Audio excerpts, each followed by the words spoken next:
गुरुपौर्णिमेनिमित्त देशभरातून भाविक श्री महर्षी व्यास यांच्या दर्शनासाठी येत असतात। यावल येथे महर्षी व्यास यांचं हे मंदिर असून 5000 वर्षांहून अधिक जुने असलेले हे मंदिर देशात एकूण महर्षी व्यास यांची 3 मंदिरं आहेत। त्यापैकी एक मंदिर असल्याची आख्यायिका जळगाव जिल्ह्यातील यावल तालुक्यामध्ये सातपुडा पर्वतरांगांमध्ये बसलेले महर्षी व्यास मंदिर असून या ठिकाणी श्री गणेश व श्री महर्षी व्यास यांनी अनेक ग्रंथ लिहिलेत। तसेच या ठिकाणी महाभारताचे देखील लिखाण झाल्याची आख्यायिका असून प्रभू श्रीरामचंद्रासह अनेक देवी देवता या ठिकाणी येऊन गेल्याची आख्यायिका आहे। आज गुरुपौर्णिमेनिमित्त दिनांक 29 जुलै रोजी सकाळी 9 वाजता यावेळी मंदिरामध्ये भाविकांनी दर्शनासाठी मोठी गर्दी केली होती। या प्रसंगी डाळिंबाची आकर्षक आरास या मंदिरात यावेळी करण्यात आली होती। डाळिंबाची व खजुराची आरास यावेळी उपस्थितांचे लक्ष वेधून घेत होती। महर्षी व्यास यांच्या नावाचा जयघोष करत अनेक भाविकांनी या मंदिरात मोठी गर्दी केली आहे। या संदर्भात या मंदिराचे पुजारी मोहनदास बैरागी व रघुनाथ पाविस्कर यांनी याबाबत अधिक माहिती दिली। या ठिकाणी महर्षी व्यास यांचे आज जन्मोत्सव आहे, गुरुपौर्णिमा आहे, काय महत्त्व आजच्या दिवसात? गुरुर्ब्रह्मा गुरुर्विष्णू गुरुर्देवो महेश्वरा गुरुर् साक्षात परब्रह्म तस्मै श्री गुरवे नमः। असा आज गुरुपौर्णिमा उत्सव आहे।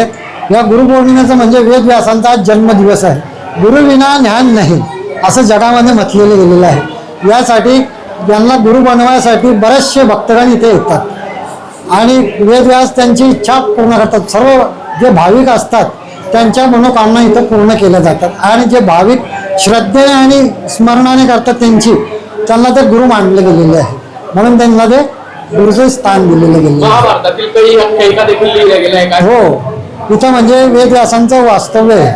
मग लोमेश्वर ऋषींनी इथं व्यासांना बोलवलं होतं। मग वेदव्यास आले, त्यांनी इथं विष्णू याग केला होता।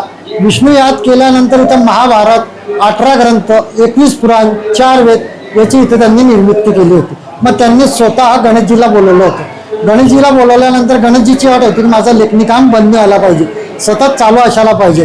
मग वेदव्यासांनी सांगितलं की बा पुढे कलियुग येत आहे, कलियुगामध्ये भक्ती मार्ग व्हायला पाहिजे आणि ह्या ग्रंथांचा वर्णन व्हायला पाहिजे। आज सकाळपासून या मंदिरामध्ये आपण कशा पद्धतीने पूजा अर्चा केलेली आहे? आज इथं वेदव्यासांचा वाढदिवस निमित्त असं साजरा केला गेला आहे, म्हणून आम्ही आज 51 लिटर दुधाचा अभिषेक केलेला होता आणि पूजेला 5 यजमान बसवलेले होते। आज 21 ब्राह्मण होते। 21 ब्राह्मण वृंदांच्या हस्ते वेदमुखातून इथं व्यासांचा अभिषेक केला। त्याच्यानंतर महाआरती केली। मोठ्या श्रद्धेने मोठे भाविक आलेले होते आणि तिथं प्रभू रामाचं पण मंदिर आहे। जिथं ऋषीमुनींचं वास्तव्य असतं तिथं रामाचं वास्तव्य असतं, म्हणून वेदव्यासांचे गुरु बोलले तर श्रीरामजी। माझं नाव त्रिभुवनदास लक्ष्मणदास बैरागी। व्यास पौर्णिमा आहे, राज्यभरातून भाविकांनी गर्दी केली। वक्रतुंड महाकाय सूर्यकोटि समप्रभ निर्विघ्नं कुरु मे देव सर्वकार्येषु सर्वदा। गुरुर्ब्रह्मा गुरुर्विष्णु गुरुर्देवो महेश्वरा गुरुर्साक्षात् परब्रह्म तस्मै श्री गुरवे नमः। अश्वत्थामा बलिर्व्यासो हनुमन्ताय विभीषणा रूपा परशुरामस्य सप्ततये चिरंजीवा। नमोस्तुते ते व्यास विशाल बुद्धि फुल्लारविंद्राय पत्र नेत्र येन त्वया भारत तैलपूर्णा प्रज्वलितो ज्ञानमया प्रदीपा। गुरुपौर्णिमा जे व्यास पौर्णिमा जे व्यासांचा जन्मदिवस हा उत्सव साजरा केला जातो। याकरिता आज आषाढ शुद्ध पौर्णिमा निमित्त गुरुपौर्णिमा ही मानली जाते। व्यास पौर्णिमा या उत्सवाने इथे भाविकांची फार मोठी गर्दी असते।